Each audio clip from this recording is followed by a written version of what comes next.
Good afternoon, ladies and gentlemen, and welcome to today's Leadership Question and Answer Panel. My name is Master Sergeant Christy Kirsch, and I will be facilitating the anonymous questions that have been posted leading up to today's event. Without further ado, allow me to introduce our panel. Commander, 505th Command and Control Wing, Colonel Richard Dickens. Command Chief, Chief Master Sergeant C.T. Thompson. Vice Commander, Colonel Weinbrecht, and our DE, Mr. Jim Askins. Leading up, we have our first question right off the bat. What's your secret sauce? In other words, what leadership style or philosophy have you discovered and practiced that has contributed to your success as a leader? Okay. Hey, thanks for the question, and thanks for those of you that joined us. I just want to say before we start, thanks to the folks that made this possible. So for Deb, Linda, Ron, Sergeant Bowman, yourself, Sergeant Kirsch, thank you for putting this together.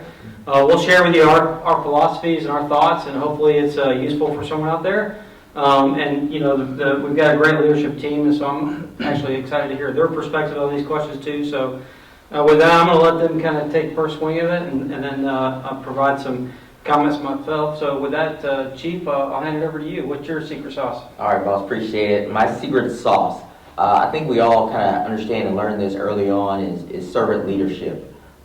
Maybe not learn it first once you come in, but once you kind of progress in your career, you get a little bit higher up in rank, you understand what servant leadership is. Really, it's me taking care of the team and personnel around me, because their success turns out to be my success. If I do my part to give them what they need and kind of lead them in the right direction, and give them the left and right boundaries so they can cut loose and get after the mission itself, you know, they tend to do quite well. For every good leader, you have to be a good follower to start out. So for me, I'm still following, so I can get better as a leader myself over the years. But you know, once you start to understand how to follow first, then you learn how to lead and become a good servant leader. Awesome, thanks. Mr. Askins, over to you. Thanks, sir. So, kind of piggybacking on what the chief said is, you know, I had a wing commander here years ago. Those of you guys have been here was Colonel Shanahan at the time. And one of the things he told me right before he left, he says, you learn more from the bad leaders that you've had than the good ones. And that's kind of true. I took that away and looked at it and said, you know, I don't necessarily need to be the smartest guy in the room, but I need to have the smart people around me. I don't need to be the expert. And what I mean by that is what I took away is I had a leader that was quite the micromanager, was in everybody's business, was a subject matter expert, and folks weren't allowed to flourish, do their job. So I find if you just take care of the people, they'll take care of the mission. Give them the resources, get out of their way, and let them do what you hired to do or brought them in to do. So it's, whether I've practiced it well, not sure, but I've found that serves well, and people tend to flourish in that type of environment. Awesome, thanks, Karl.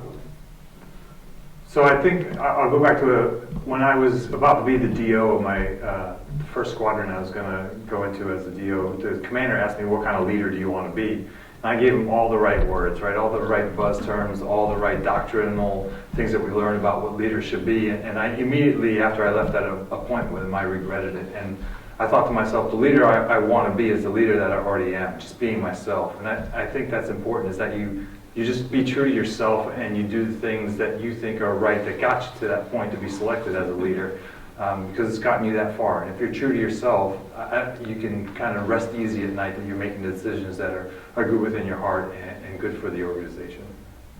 Awesome, thanks. Hey, those are great answers. You know, so I wish I knew what the secret sauce was. You know, I'd bottle it and make a fortune, but quite honestly, I'm like everybody else. I'm just trying to do my best.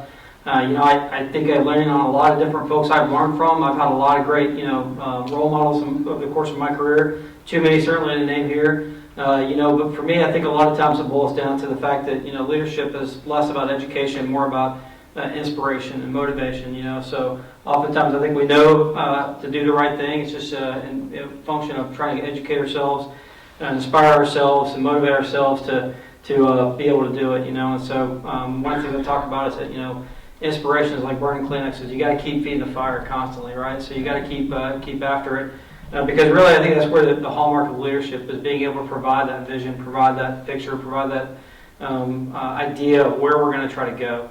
And so, you know, as far as everything you guys said, I completely agree with every one of those. Right?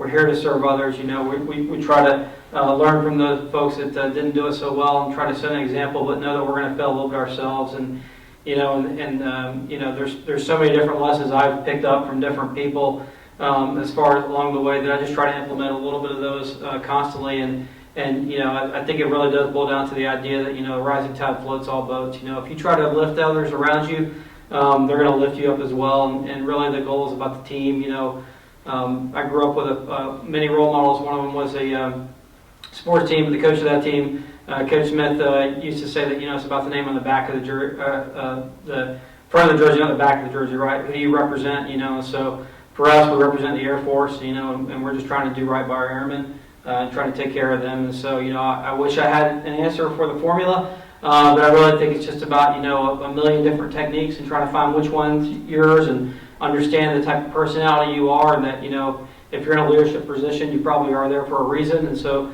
don't try to become someone new, someone different. Try to utilize the strengths that you have and get a good team around you like I've got around us here and me here. Because there's certainly a lot that I don't know, and that's where we're stronger together. So I'll pause there and let you move on to the next question, because I could talk about that one for a fair amount of time, but I won't. So. Perfect. Well, with that said, sir, we'll lead right in. Knowing what you know now at this point in your career, what advice would you give to yourself, say, 10 years ago? Okay. Chief, you want to start now? Sure, I'll take that one. 10 years ago, what would I say to myself then? Challenge yourself more. Sometimes we get comfortable at a certain position or point where we're kind of just, you know, making things happen and stuff like that. But again, sometimes you got to get a little bit more outside of that comfort zone to succeed a little bit faster. And for me, it was just pretty much finishing up my degree. You know, you deploy, you have kids, life happens, you kind of slow down and stuff. But it's amazing what you can do when you put yourself in a challenging situation and you really step forward to get after it. So I would tell myself, challenge myself just a little bit more, push a little bit harder to achieve the goals that I was looking for. Okay. I think that's a good question for everybody that you're asking us for. Yeah. So probably, and I wouldn't even say just from 10 years ago, just as a whole, focus on the things that you control. I found, you know, looking back, there were times that I spent a lot of time and effort fighting the simulator, if you will, on things that I couldn't control, and it was just a lot of time and energy wasted on things that probably could have put my time to better use with. So that's probably the big takeaway. Okay, Vice?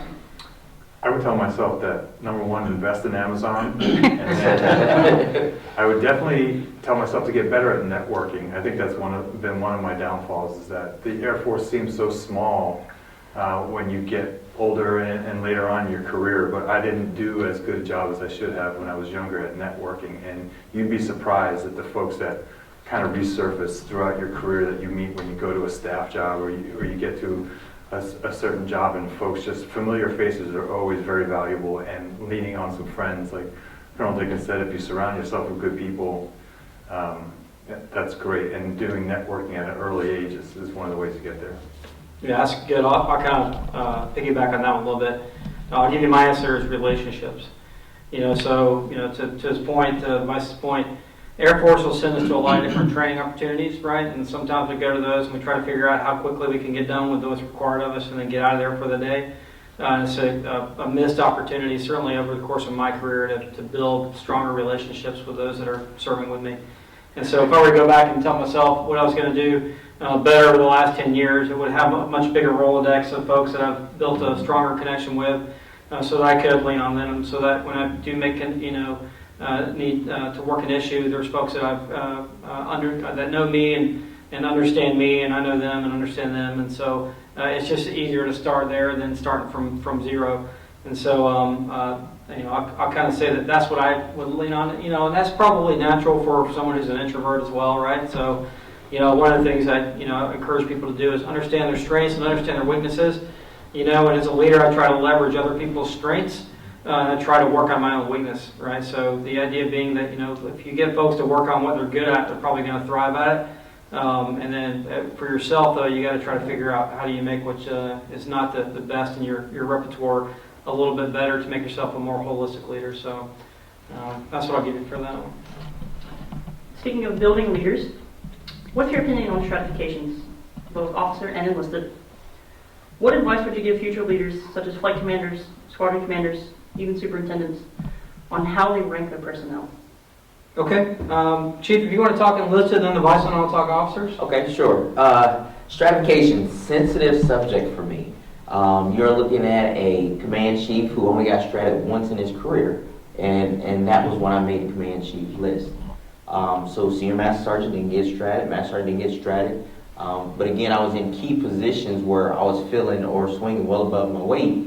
But it took some humble pie I had to swallow to understand that, hey, just because you're doing all these things, and in my mind, I've earned that. But my records, looking at my records compared to someone else's records, when the wing commander makes that endorsement, he chose the one that he felt was the best.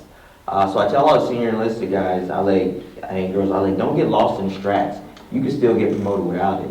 I understand a process and purpose of having them to kind of, hey, give that person a little bit more of a push forward, but that doesn't take away from your skills as a leader or as a future senior NCO. It doesn't make it seem like you're any less of a good leader than that next person just because you didn't get that stratification.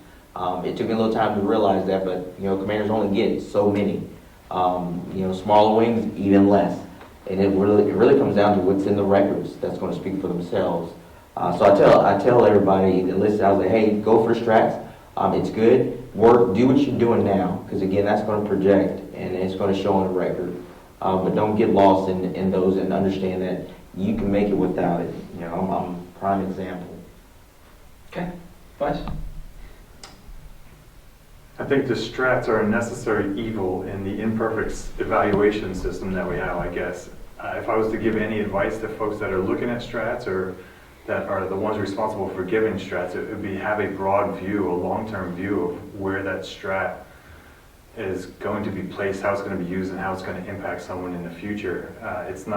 You can't use strats in a 6-month look. I feel like it has to be a couple years as you look at your whole pool of folks that are competing for a certain strat, whether it's CGO or major or instructor pilot or wherever the case is. You've got to have a long-term look on how those are going to either help or hurt that person as they move to a different squadron or PCS, or folks that are coming in behind them that are now entering into, folks that get promoted as major. Where does that person fit into the whole strat list? So I think you just got to have a broad, holistic look that isn't short-term when you start addressing strats for folks.